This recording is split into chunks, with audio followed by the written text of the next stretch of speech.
Hey everyone, this is Mickey. In this video, I am going to show you how to make delicious chocolate chiffon cupcakes inspired by the anime Kanata no Astra.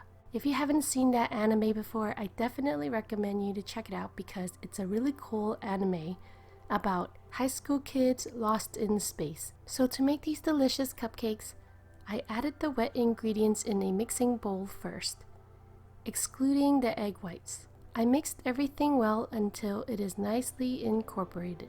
In a separate mixing bowl, I whipped up the egg whites until there are stiff peaks.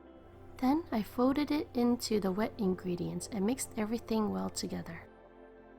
Then I just put the mixture into baking cups and baked them.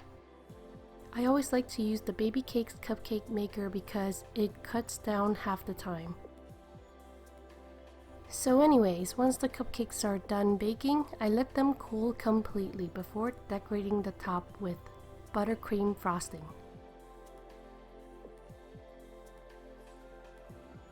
For the frosting, I added food coloring, using the colors blue, purple, and green.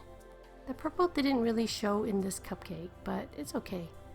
It still looks pretty cool. I used a star piping tip to make a swirl, and then I generously covered the top with silver sprinkles and yellow edible stars. I also misted the cupcake with silver luster dust. So have you ever had chiffon cake or chiffon cupcakes before? If you want to make these tasty cupcakes, the list of ingredients is in the video description. If you like this video, please give it a thumbs up and tell others about it. Thank you so much for watching and have a sweet day.